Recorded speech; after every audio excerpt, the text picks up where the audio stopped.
Goeiemôre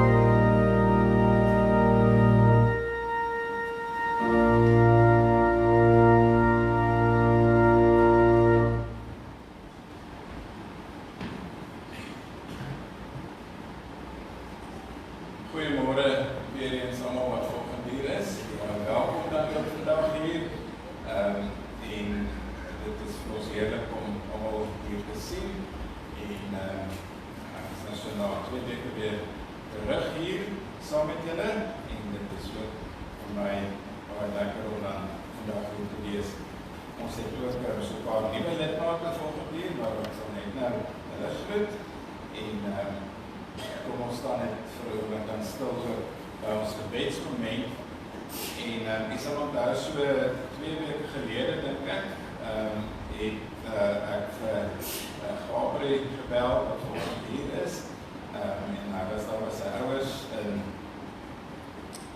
nou kan ek nie dorp, is die naam onthou nie, maar daar iewers in die Kaap waar het mooi is. En waar al die brande so gebloed het en nog steeds bloed. En ons het voorbereiding gedoen daarvoor. En toe ek nou vir Rikus vra, wat gaan ons volgende met voorbereiding doen in die gebedsmoment, het hy gesê, kom ons bid vir die mense wat deur die vloede geraak word in ons land en in Mosambik. En ek dink ons almal is vreeslik ontstel oor die vulkaan wat so oorstroom het, maar miskien vergeet ons 'n bietjie van al die mense wat ook baie erg geraak word. En daar is so 'n kort video wat ons gaan kyk, miskien wil ek dalk net so 'n bietjie inligting ook gee. Daar is alreeds meer as 200 mense wat hulle lewens verloor het in hierdie vloede en weer eens die reddingsspanne, net soos met die brande, wat eintlik dag en dag werk om al hierdie mense te kan ontruim uit hierdie vloedgeteisterde gebiede. En ons het allemaal 'n bietjie ook video's daarvan gesien. En dan met die laaste ene wat ek ons noem, is dat dit die eerste keer in die geskiedenis is wat die Suid-Afrikaanse weerdiens bestaan, wat hulle 'n vlak 10 waarskuwing vir oorstromings en reën uitgereik het. So dit gee vir ons so 'n idee van hoe erg hierdie oorstromings regtig is in die weerstoestande. Maar kom ons kyk net vir so oomblik dan na 'n kort video uitreik oor so 'n reddingsboot.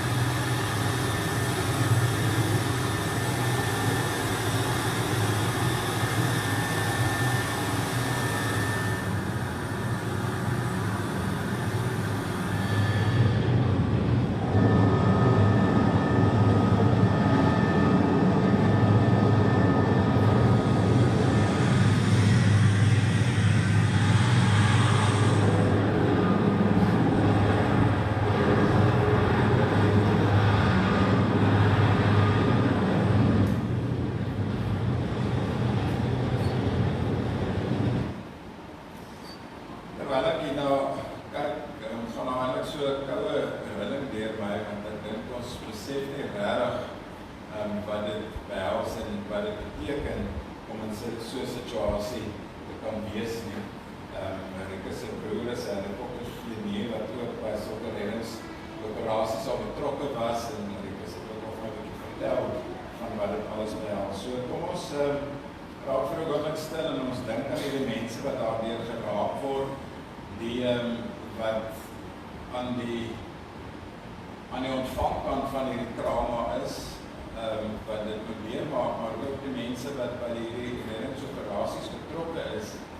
Ek dink nie ons besef regtig die impak van hoe mense totale lewe eintlik omvergewerk word, en dat jy letterlik net jou lewe en 'n kleur aan jou lyf het. So kom ons keer dan vir stil gebed.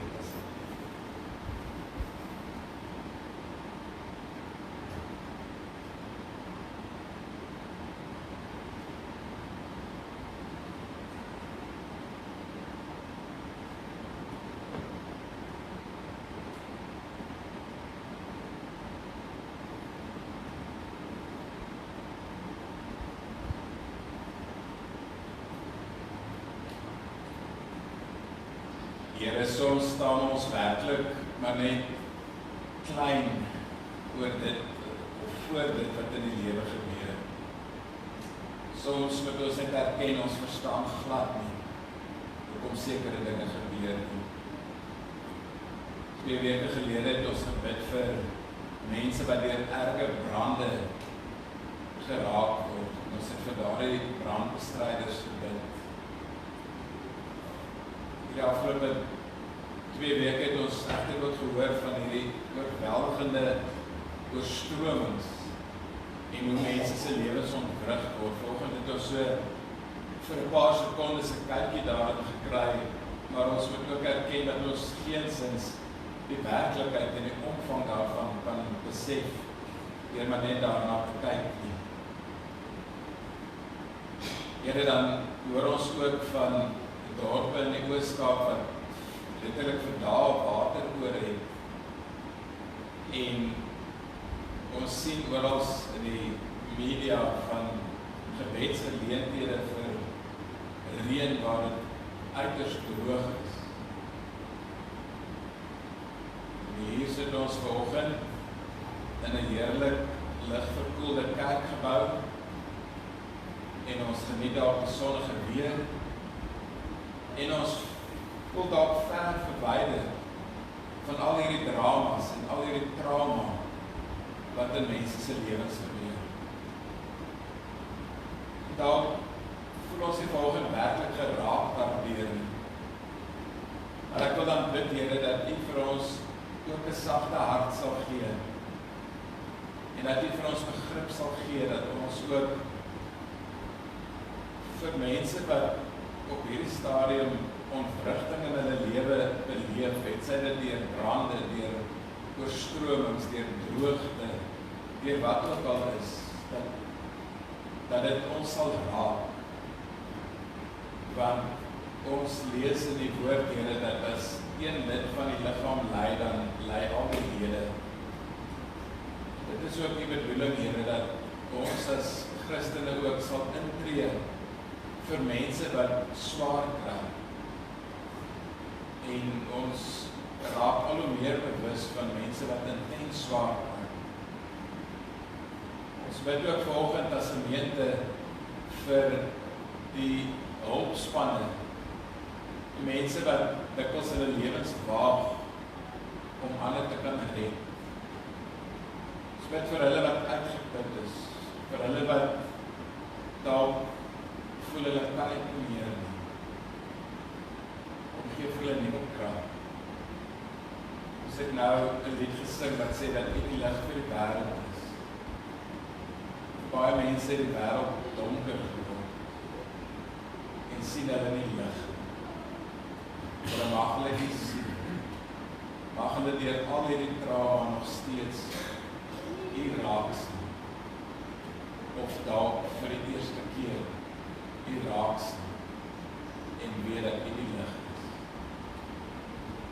Dankie vir die voorreg wat ons as gemeente het om vanoggend om so in hierdie gebedsmomente kan intree vir mense wat niks het behalwe vir U. Ons bid dit in Jesus se naam. Amen.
en my is daar geen redder nie. Ek het die redding aangekondig. Ek het gered en dit laat verkondig. Ek, nie 'n ander God onder julle nie. Julle is my getuies, sê die Here, en ek is God. Ook hierna is ek nog God. Uit my mag kan niemand gered word nie. Wat ek doen, kan niemand ongedaan maak nie. Amen.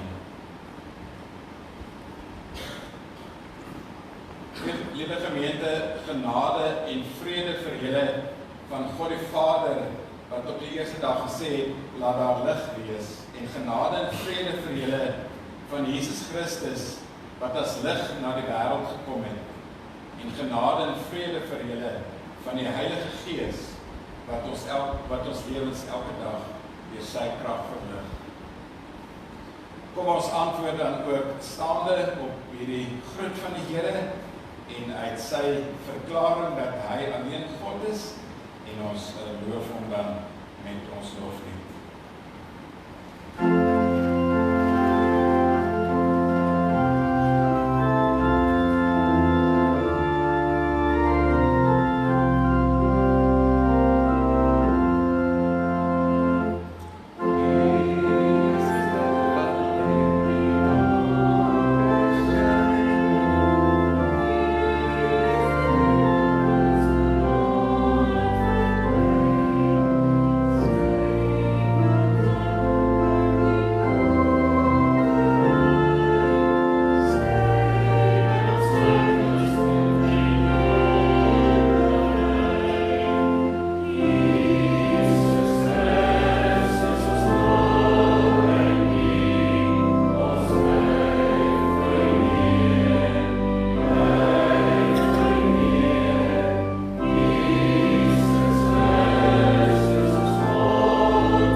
U alleen God is en dat daar geen God buiten U is nie. En dankie dat ons U vandag dan ook kan eer met ons lewens, maar ons weet dat dit ook nie moontlik is sonder die genade wat U vir ons gee nie. En dankie dat ons U ook kan eer met ons offergawe. En dit weet ons is ook nie moontlik as dit nie vir die gawe is wat U vir ons elke dag gee en dat U in ons daaglikse brood voorsien. Here, daarom aanbid ons U vanoggend as die gewer van alles in die lewe en kom ons in groot dankbaarheid met ons offergawe vandag vir U gee. Amen.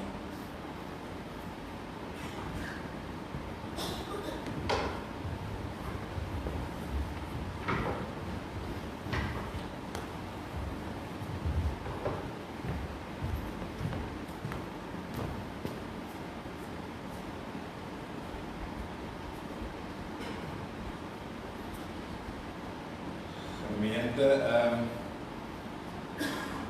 ek wil dalk geleentheid gee dat julle mekaar so vinnig groet en hoe gaan dit met elkeen?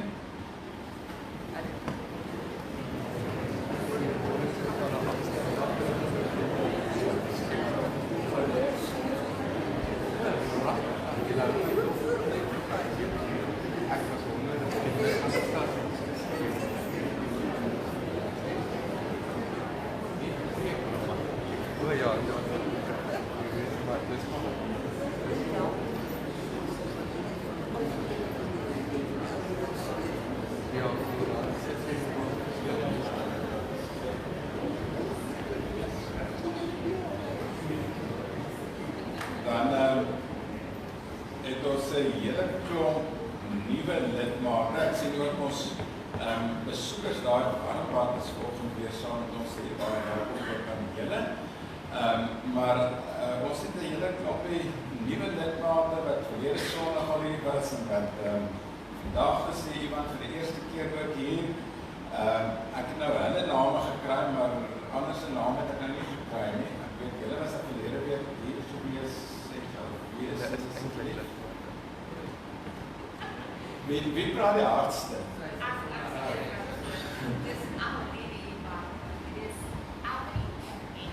Elmer en Henny. Adam en Christian. Baie welkom Adam en Christian, kom julle gou hier asseblief.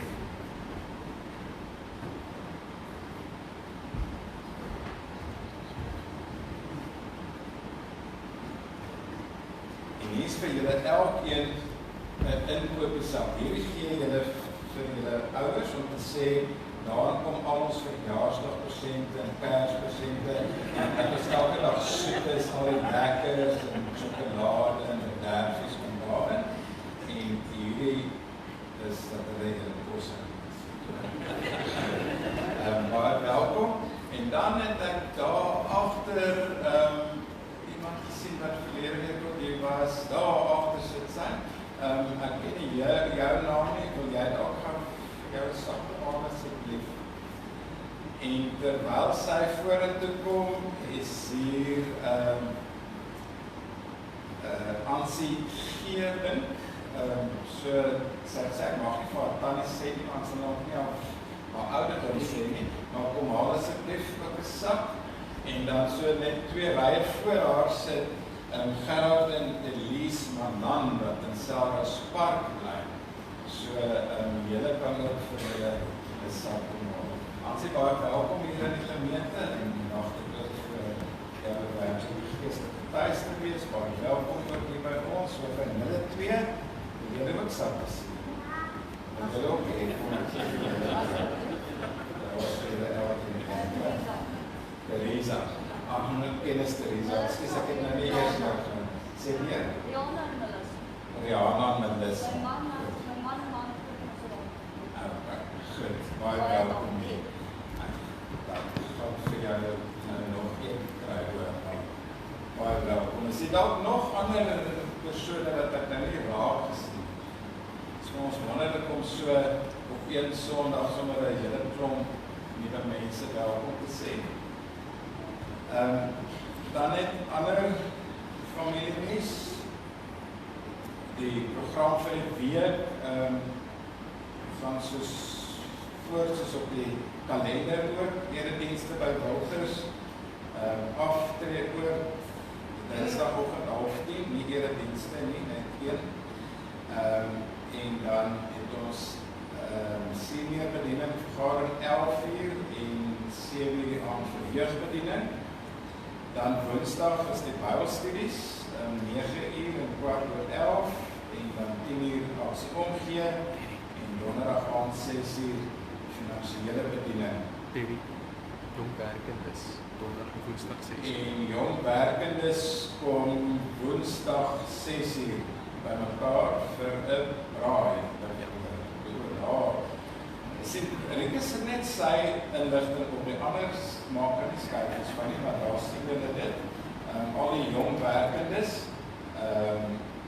en as daar iemand is wat daar nie op die groep is en 'n boodskap van Rieke se kry het, nie kontak hom net asseblief en sê jy wil graag oorkom. En dan let net daarop asseblief dat Satie met verlof is tot die 9de Februarie. Ek wil asseblief vra, ek sien as vanoggend hier, as enigiemand met ons vanoggend werk praat, dan gaan jy met my te doen praat. So ek wil asseblief vra, gee vir Satie sy ruskans. In die verlede het dit al gebeur, dat ek weet, mense sê, of bel op, sê, ag Satie, ek moet my dringend iets by die kerk kry, sê nie gou vir my kom oopstuif, of Satie, ek moet net gou dit doen, of Satie, ek moet net, want daar bly ons nou naby, asseblief. Gee die man kans om te rus, jy weet nie hoe dit vir my en Merel en Rikus uit, as hy nie rus het nie, laat hy net rus, asseblief, dan gaan ek met ons ook beter. So, kom ons gin om sy verloftyd. Dan, Cornel is die waar, ek heb dit afgelopen, is die waar. Goed, ek praat nou nog gesê. Ons herinner u aan Amira Hillenhagen, wat hier optree die 28ste Februarie. Baie mense sê, hulle weet nie wie sy is nie. Ek dink almal van die behoort te weet wie sy is. Sy het soos 'n klein dogtertjie begin sing en sy het saam met André Breë by sy konserte opgetree. So sy is eintlik 'n wêreldberoemde sangeres. Haar ma's is Suid-Afrikaner, haar pa, as ek dit reg het, is 'n Hollander. En sy het eintlik in Nederland groot geword, waar sy woon in Suid-Afrika en sy swat by tikkies, studeer by tikkies. Iemand het ook vir ons gevra, hoe op aarde het julle dit reg gekry dat sy by julle kom optree? So asseblief moenie hierdie geleentheid misloop nie. Ek dink dit gaan werklik 'n baie besonderse geleentheid wees, die 28ste Februarie. Daar ook 'n bietjie inligting daaroor ook vir u gestuur. En dan die nagmaal in Februarie, maar ek het nou nie datum by my nie, ek dink amper is die 8ste, as ek dit nie mis het nie. Het ons 'n nagmaal ete, ons sal in hierdie week ook die inligting daaroor gee, Anita, jy kan maar sig, maar dit is, die jaar is so op ons. So ons het nagmaal ete, jy sal onthou, ons het gesê, ons sal 'n bietjie net wegdoen met die elke maand se fondsinsamelingsprojekte en dan fokus op ander paar groter projekte hierdie jaar en dit is dan 'n deel daarvan. So ons vra dat u vir ons so daarin ondersteun. Ons besef dit is naby mekaar, die twee geleenthede, maar ons vra maar asseblief baie van u gaan eet elke Sondag iewers uit. Doen dit daar Sondag net by die kerk.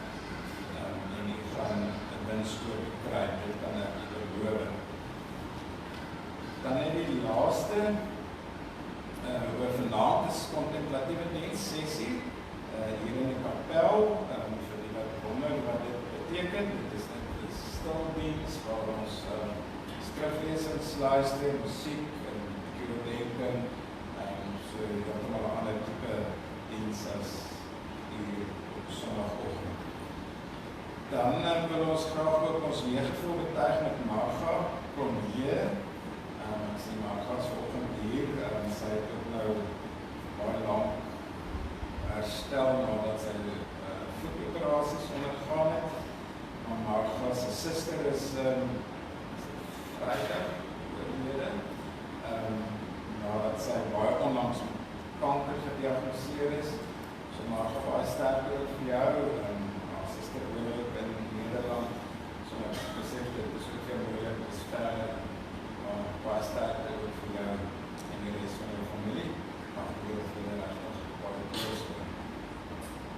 En dan sien we hier ook die siekes daar.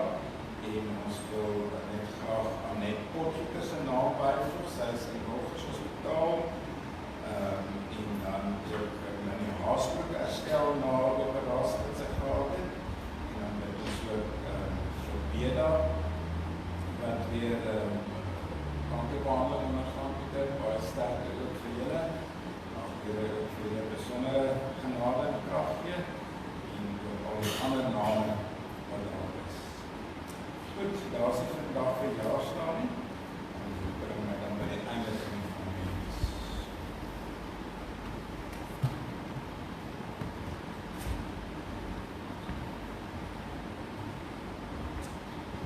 Goeiemôre ook van my kant af. Die kinders kan asseblief vorentoe kom.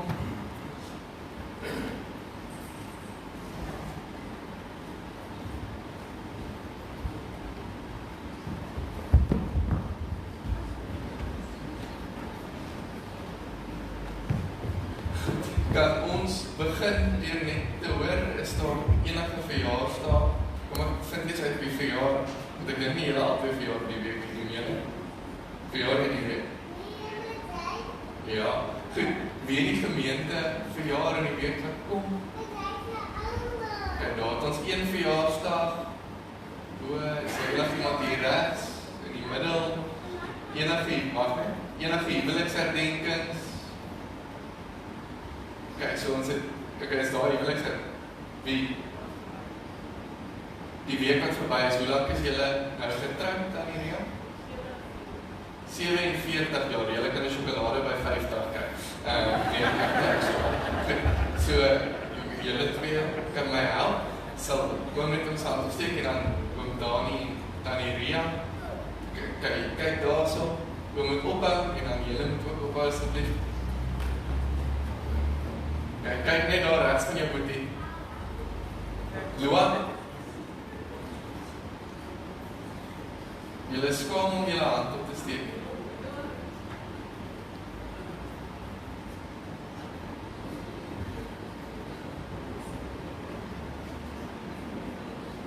Sien daar kom die twee sisters ook net.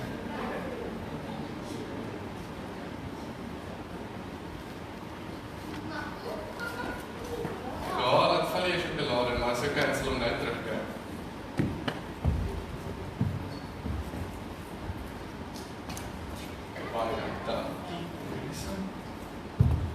Goed. Kijk, ek wil dan vir julle 'n vraag vir ons sit sommer as ek vir julle vra. So, wie van julle slaap met een of ander lig in julle kamer? Met 'n lig. Het jy 'n klein lig wat in die aand skyn? Kijk, so julle het 'n lig, jy het 'n lig. Ons slaap is in die selfde kamer. Okay. Maar is daar 'n lig in die aand? Of is dit pikdonker, as jy niks kan sien nie? Okay, julle is net donker, maar die rest van julle het liggies. Hoekom slaap jy met 'n lig in jou kamer? Dan is dit donker, nee. Jy sal val en jy sal opstap en jy sal, jy weet, in 'n bed vasloop. Kyk.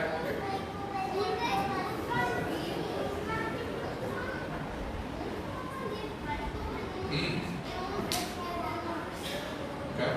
Maar kom ons hoor vir jou Nora.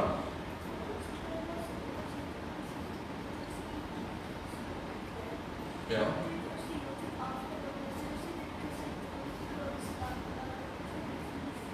Ja. Dat is wel 'n probleem, ja, ek sê jy daar help. Maar met slaap met 'n lig in jou kamer en al het jy nie 'n lig nie, is nog steeds 'n lig wat jy kan aansit, nee, want die donker, jy kan lelik verdwaal in die donker, nee. So, ons gaan vandag weer oor die lig hoor soos laas week, maar dan gaan ons lees dat God ook vir ons 'n lig is sodat ons nie bang hoef te wees vir die donker of teen goed vas te loop of bang te wees vir enigiets nie, nee. Kyk, so ons gaan daaroor lees. Gaan julle saam met my bid dat julle sjokolade kan kry? Julle bid nie sodat julle sjokolade kan kry nie, maar julle gaan saam met my dag dat julle sjokolade kry. So, kom ons maak ons oor toe, en bid ons saam. Here Jesus, baie dankie dat U vir ons 'n lig is. Help ons om ook U lig te skyn. In Jesus naam. Amen. Dankie dat julle so mooi saam met my bid. Kry vir julle 'n sjokolade. Kom net af as jy slaap, okay. Dit sê.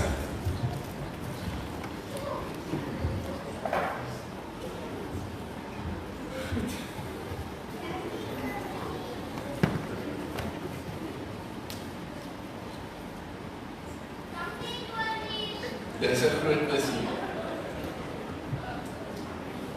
Kyk. Goed. Ons gaan vanoggend weer uit Jesaja uitlees. En weer stil staan by die tema van lig. Maar ek dink vanoggend moet ek so 'n bietjie ekstra agtergrond gee oor die boek Jesaja wat baie interessant is. So die boek Jesaja is eintlik oor meer as 'n 200 jaar tydperk ontwikkel en geskryf. En dit gee 'n baie unieke lens, so net om dit te verduidelik. So daar was die profeet Jesaja en daar was al mense binne die tradisie van Jesaja, mense kan amper dit sy disippels noem, wat ook verder geskryf het in die volksgeskiedenis. So die boek van Jesaja speel af in 3 dele. Die eerste deel is wanneer die noordryk van Israel nog steeds staan en net voordat hy val, en in die tydperk wat hy val terwyl Assirië die wêreldmag is. Dan beweeg hy in die tweede gedeelte in wat ons by stil gestaan het oor die laaste 2 weke. En dit is tydens die Babiloniese ballingskap. So net voor dit en terwyl die Babiloniese ballingskap aan die gang is, maar dan is dit ook geskryf na die Babiloniese ballingskap en eintlik die terugkeer na Jerusalem toe en die herbou van die tempel. Al dit is ook daarin opgeskryf. Wat dit dan so uniek maak is, mens kan eintlik die geskiedenis van die volk van Juda sien oor hierdie tydperk. Mens kan sien wat se struikelblokke daar was, mens kan sien hoe hulle ontwikkel het en mens kan ook sien hoe moeilik hulle eintlik losgemaak is van hulle eie sondigheid en hulle eie eintlik harde harte en hulle wil om te doen wat verkeerd is. Vanoggend, voordat ek vir ons lees, wil ek ook uit die boek van 2 Konings uitlees, om so 'n bietjie van 'n agtergrond te gee, want as jy 'n idee wil hê van hoe dit gaan in 'n land, dan is dit 'n goeie idee om te kyk na hoe die regerders van die land lyk. Ek dink ons as Suid-Afrikaners weer eens kan dit goed verstaan. So in 2 Konings 16 lees ons van koning Agas, wat aan bewind was in hierdie tydperk wat Jesaja 9 geskryf is. En daar lees ons die volgende oor hom. In die 17de regeringsjaar van Peka, seun van Remalia, het Agas, seun van koning Jotam van Juda, op die troon gekom. Dit is nou die koning van die Noordryk, na wie hulle eers verwys en dan lees ons van Juda wat hier staan. So dan kom Agas in bewind en ons lees die volgende. Agas was 20 toe hy koning geword het en hy het 16 jaar in Jerusalem regeer. Hy het nie gedoen wat reg is in die oë van die Here sy God, soos sy voorvader Dawid nie.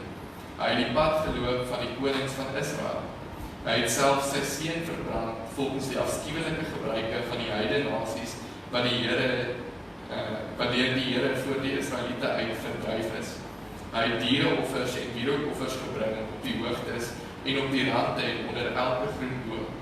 Destyds het koning Resen van Aram en koning Peka van Israel, seun van Remalia, opgetrek om teen Jerusalem te veg. Hoewel hulle vir Agas beleer het, kon hulle nie 'n geveg afdwing nie. In daardie tyd het koning Resen van Aram die stad van Elat vir Aram herower en die Judeërs daaruit verdryf.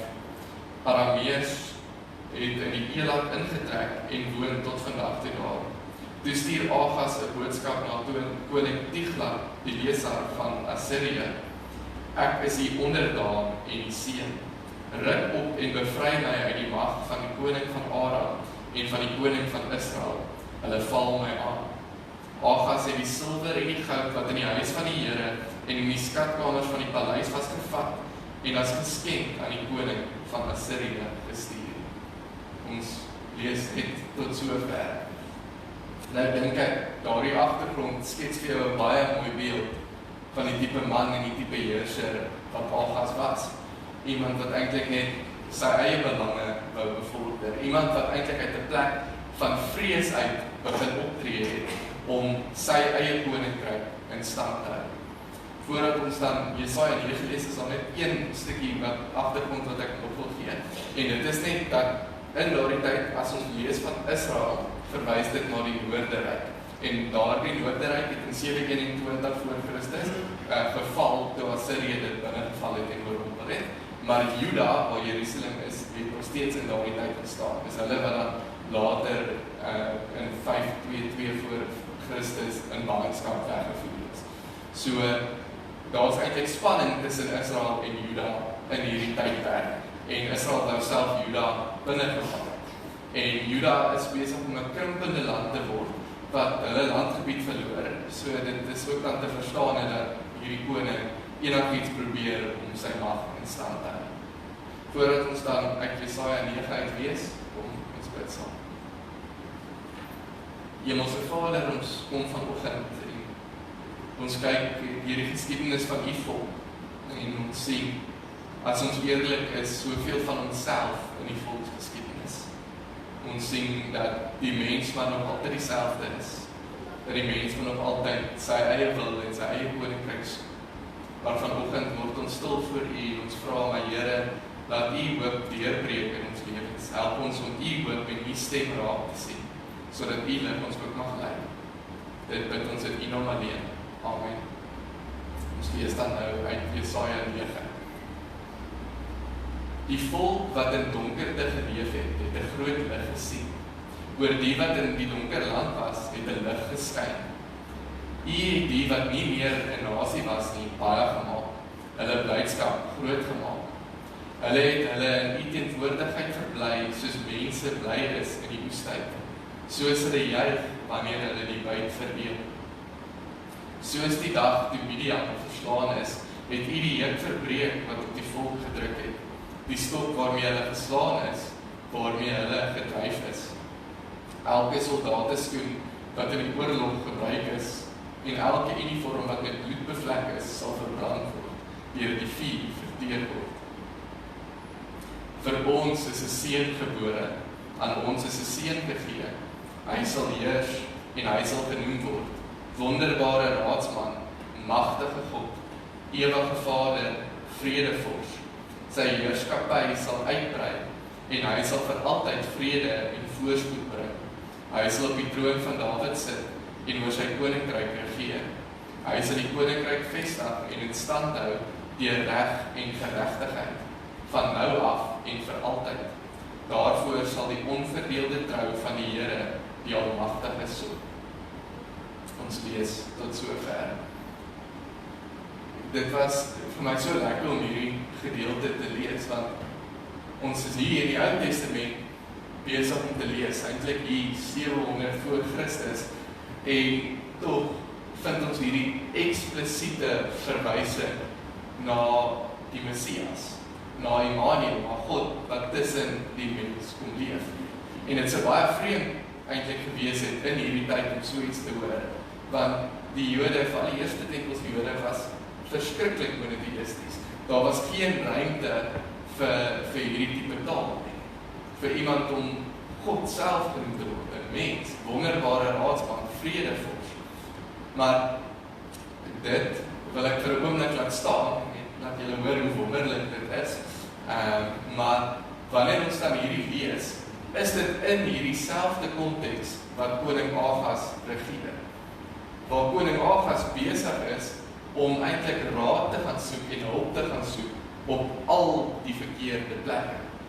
Nou, ek het al voorheen iets oor Assirië gesê, maar Assirië was in hierdie tyd, en ek wil amper sê eintlik in alle tye in die geskiedenis, een van die wreedste nasies gewees.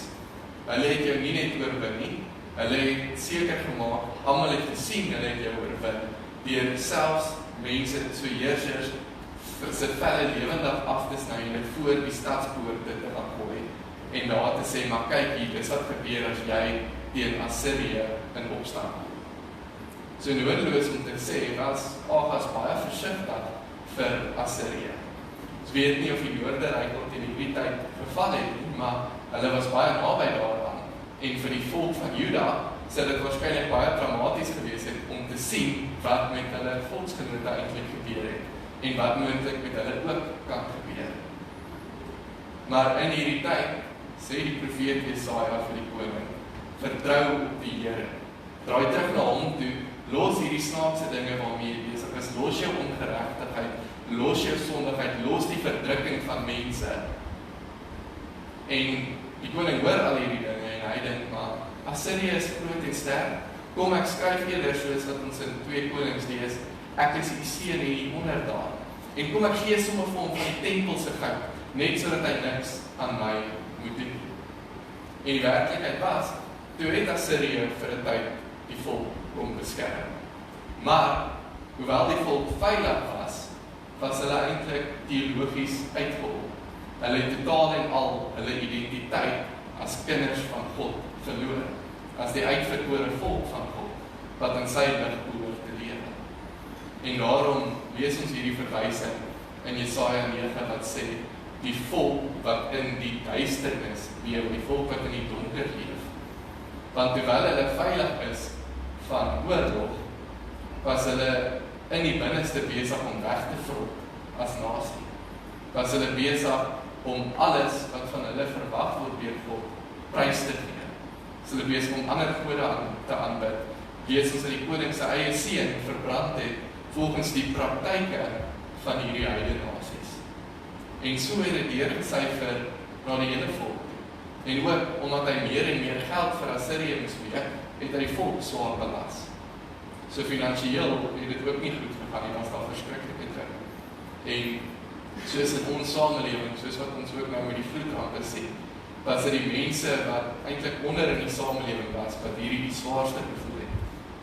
Die weduwees het al meer uitgelewe geraak. Die wat op straat was, het nog minder as niks gehad nie. En so het die middelklas ook verbrokkel, en die mense het al meer swaar gekry. Nou hierdie is baie ekstreem, dis antieke tye, maar wanneer ek hierdie woorde lees, dan klink dit baie soos wat ons ook praat in ons tyd.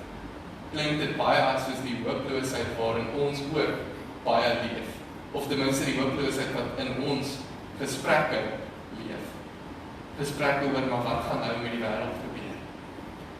Wat is nou weer besig om aan te gaan in Amerika? Hoekom is hulle besig om alles te vat? Wanneer kom hulle vir ons? Hoekom soek ons regering die hele tyd by hulle moeilikheid? Wanneer gaan hierdie korrupsie einde kry? Ons sien hoe ons middelklas ook al meer verbrokkel. Ons sien hoe die mense wat niks het nie, ook die bietjie wat hulle het, verloor. Ons sien hierdie verskriklike natuurrampe, brande op die een plek, vloede op die ander plek. Terwyl die een plek bid vir reën in die Oos-Kaap, is 'n ander plek besig om te bid dat die reën net einde sal kry. Ons lewe ook in verskriklike onstabiliteit. En dit is in hierdie onstabiliteit wat ons die woorde van Jesaja 9 hoor, wat die volk hierdie woorde hoor. Te midde van hulle onsekerheid hoor hulle hoe al die uniforms wat gedra is vir oorlog verbrand sal word. Dat daar nie meer 'n plek vir dit sal wees nie. Jesaja 9 kom en skep 'n verskriklike kontras tussen die wêreldse manier van probleme oplos en God se manier van probleme oplos. Die wêreldse manier is die manier van Assirië, die weg van mag. Om seker te maak ek is veilig, maak ek seker ek is vriende met die wat die meeste mag het, sodat hulle my nie seer maak nie, en sodat die ander lande te bang is om my seer te maak. Al gebeur dit deur ongeregtigheid, deur wreedheid, deur bloeddorstigheid, is ek bereid om dit te doen. Al breek dit my volk af, al breek dit my identiteit voor God af, ek is veilig, daarom gaan ek nie my lewe verloor nie, so ek sal so aanhou. Dit is wat Assirië was. En vir die van julle wat wonder, as jy deur Jesaja gaan lees, kom Assirië tot 'n val, wanneer Babylonië hulle binneval. En so word Babylonië ook hierdie wêreldse mag, wat sê, maar as jy weet, onder ons vaandel is, dan sal jy veilig wees. Maar dan kom hulle ook tot 'n val. En dan kom die Persiese ryk aan begin. En dan kom Alexander die Grote, en dan kom die Persiese ryk tot 'n val. En dan kom die Romeinse ryk, en die storie gaan aan. So deur geskiedenis sien ons hierdie wêreldmagte wat veiligheid bied, en dan sien ons 100 of 200 jaar later hoe dit ook tot 'n einde kom. En hoe hulle eintlik omkom op dieselfde manier hoe hulle mag bestand gehou het deur wreedheid. Maar dan lees ons Jesaja 9 oor die volk wat in die donkerte is, en ons lees 'n belofte van hoop wat van God afkom. Maar hierdie belofte is anders. Hy sê 'n seun sal gebore word.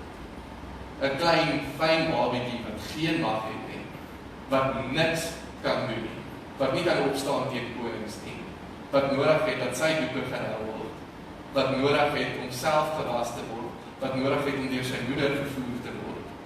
'n magtelose sal gebore word. En hoe sal hy regeer? Deur wreedheid? Nee, hy sal genoem word vredevors. Hy sal genoem word wonderbare raadsman. Hy sal met geregtigheid regeer. Hy sal regeer in 'n manier wat presies die teenoorgestelde is van hoe hierdie wêreldse ryke lyk. Hy sal in so 'n manier regeer dat selfs die nasies rondom die volk opgebou sal word. Dat hulle na hom toe sal kom. Dat hulle hulle knieë voor hom sal buig. Want hy sal hulle nie onderdruk nie. Hy sal hulle juis vrymaak van hierdie soeke na mag. Ons het weer eens die voorreg om in retrospect te kyk en te weet hierdie wonderbare raadsman, hierdie vredevors is gebore. Het mens geword en tussen ons kom leef. Maar ek dink 'n gevaar wat ons dikwels loop, is dat ons dit sien as iets wat in die verlede gebeur het. Net soos wat die volk eintlik kon terugkyk en sê, maar ons is uit Egipte uit bevry en daarom, jy weet, is ons nou dankbaar en is ons bly. Maar hulle sien nie God se hand in hulle hede nie. Hulle sien nie God se hand in die toekoms nie. Dis die werk van die profeet. Loop ons nie dan ook die gevaar om eintlik Jesus in die verlede te los en te sê, maar hy het gekom en hy het aan die kruis gesterf en daarom hoef ek nie meer bekommerd te wees oor die sonde nie, want hy het iets in die verlede gedoen.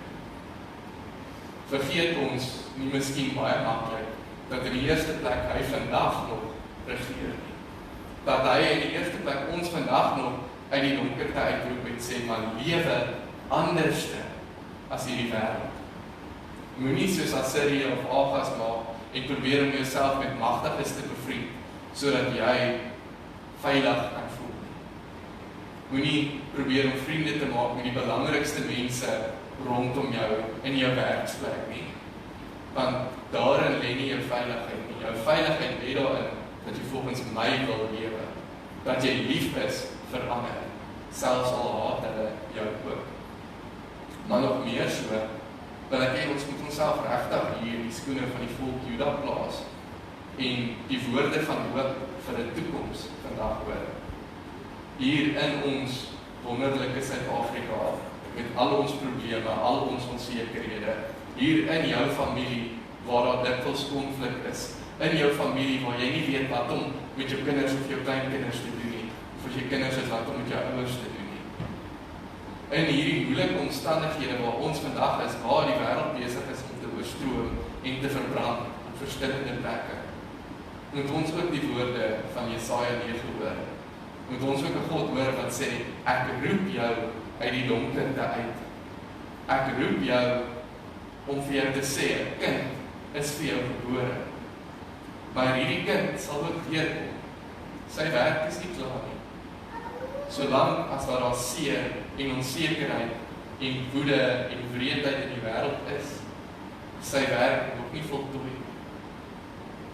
Kan ons dit werklik vir mekaar sê? Kan ons sê dat dit ons beskerm teen hopeloosheid? wanneer ons gesondheid ons in die steek laat. Wanneer ons eie land se ekonomie ons in die steek laat. Wanneer ons familielede en ons vriende ons in die steek laat. Kan ons mekaar regtig in die oë kyk en sê, maar God regeer. En hy sal ook alles wat stikkend is, kom regmaak. Hy sal ook al die verhoudings wat gebroken is, weer kom herstel. Hy sal ook al die mense wat alles verloor het, 'n ewige lewe gee. Kan ons in die middel van ons mistroostigheid dieselfde woorde hoor en sê, dit is waar. 'n Kind is vir ons gebore. Die koning van die wêreld sal terugkom. Die koning van die wêreld sal kom en ons weer herstel. Kan ons, soos Paulus sê, lewe soos mense wat klaar wag vir die dag om te breek? Kan ons lewe soos mense wat klaar sien hoe die son besig is om by die horison te skyn? Eerder as mense van die nag, wat volgens die praktyke van die nag onsself probeer veilig maak, deur ander seer te maak, deur onsself te probeer beveilig teen ander. Kan ons lewe soos mense wat hoopvol is, wat in die slegste van omstandighede kan sê, my God lewe, en daarom sal ek nie soos hierdie wêreld word nie.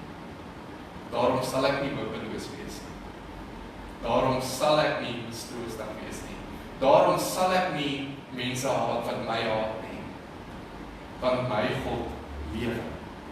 Daarom sal ek nie om my ego te beskerm vir my magsposisies probeer kry. Daarom sal ek in 'n manier leef dat sy nederigheid weerspieël.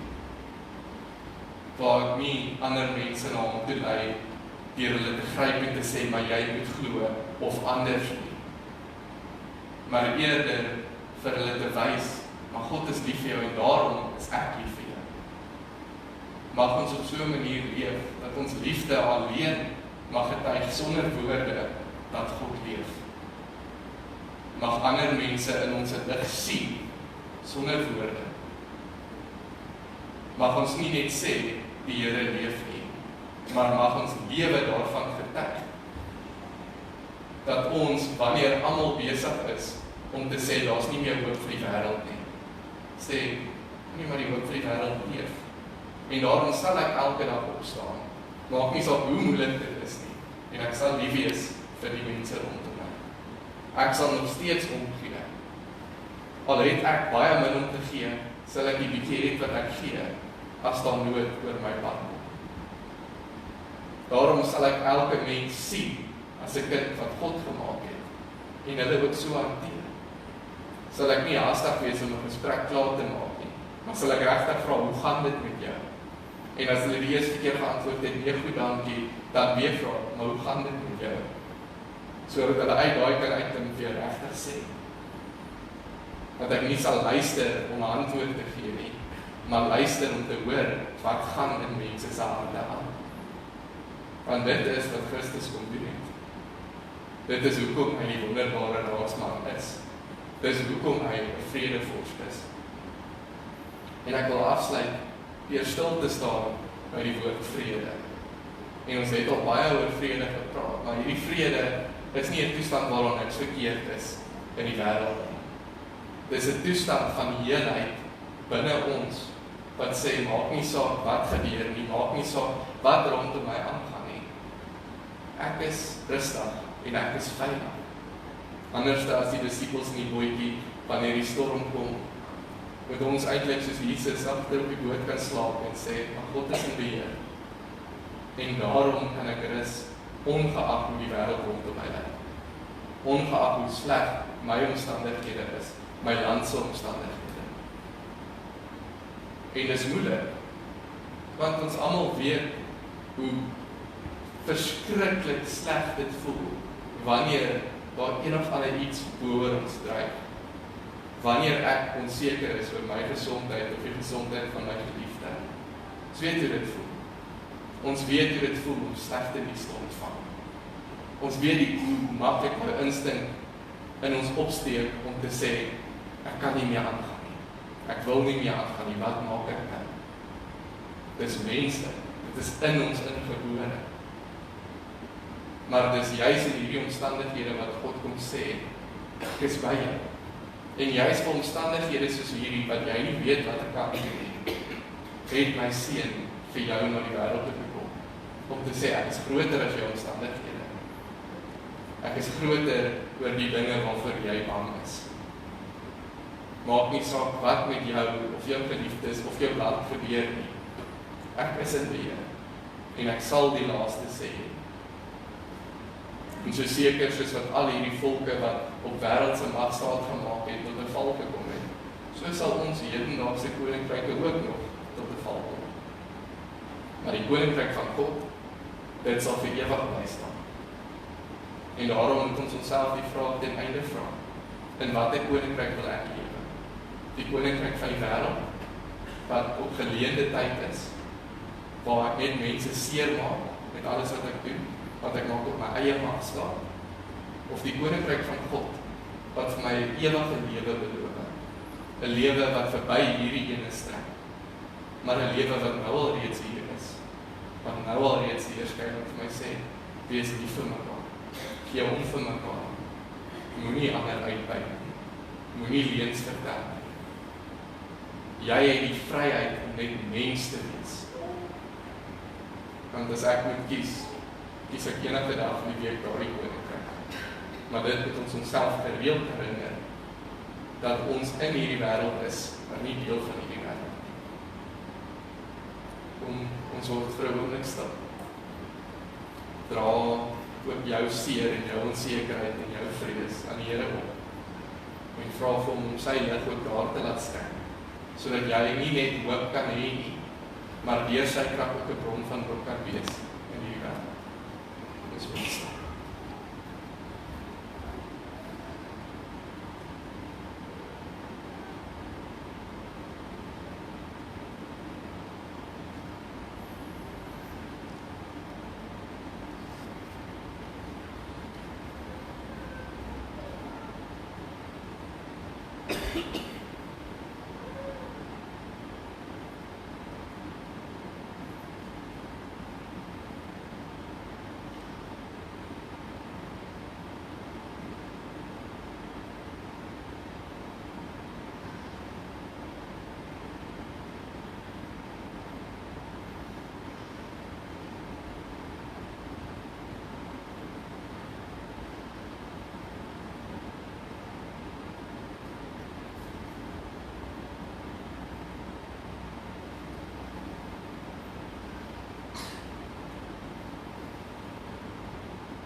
Hemelse Vader, vanoggend kom ons in nederigheid voor U, met ons seer en ons gebrokenheid, met al ons vrese, met ons menslike drang om weg te wil hardloop of onsself te verdedig. En ons kom bely dat ons in U koninkryk wil leef. Saam met die profeet Jesaja bely ons vanoggend. Vir ons is 'n seun gebore, aan ons is 'n seun gegee. Hy sal heers en hy sal genoem word Wonderbare Raadsman, Magtige God, Ewige Vader, Vredevors. Amen. Kom ons antwoord nou die Here se teenwoordigheid met vlam 133. Amen.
van geloofsfamilie staan dan nou saam aan die stem van die Here. Mag die drie-enige God vandag en elke dag by jou wees, vir jou 'n wonderbare raadsman, magtige God, ewige Vader en Vredevors. Amen.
Jack, daai dingetjie, en dan sien hulle sy en dan ons wat die hoendrom en dan kan dit ook sien die ouens al baie se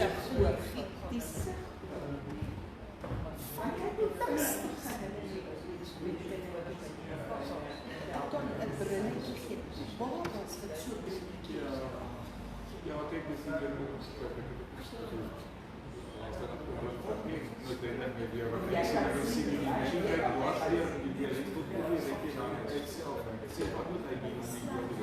Wat is jou voorstel?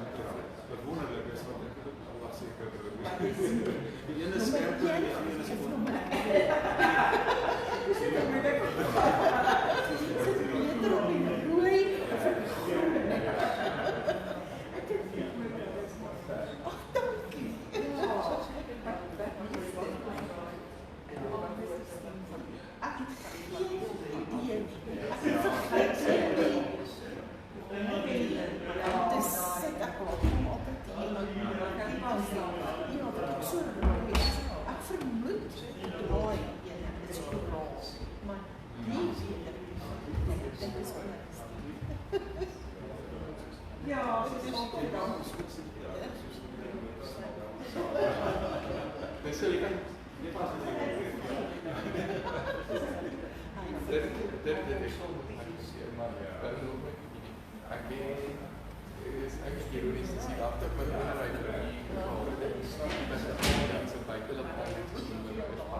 die rare is in die God en die brand en die rook en die alles alles en dit almal. Ons Ons staat agter die wag hier nog kan nie sien. Hulle moet vir ons bedoel. So ietsie dan weet die hele buurt al en almal is al georganiseer.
Ja, dus goed dat ik niet kan zien. Ja.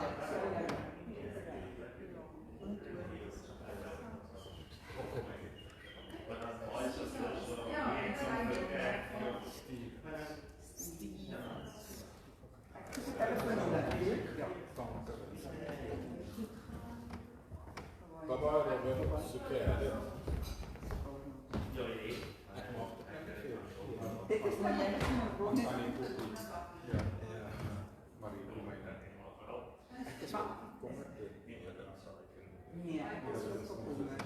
ik denk dat de eerste. Ja, wel. Dit was niet.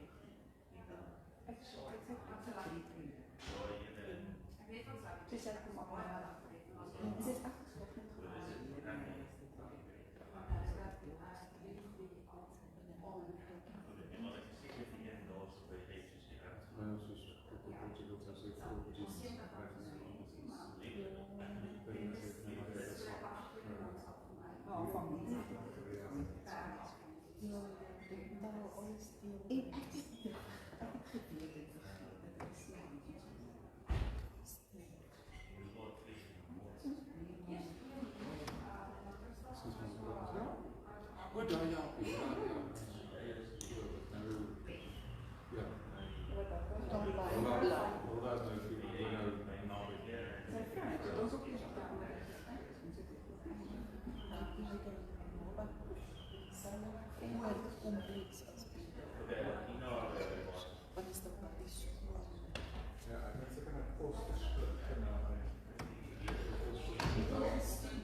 Ja, is reg.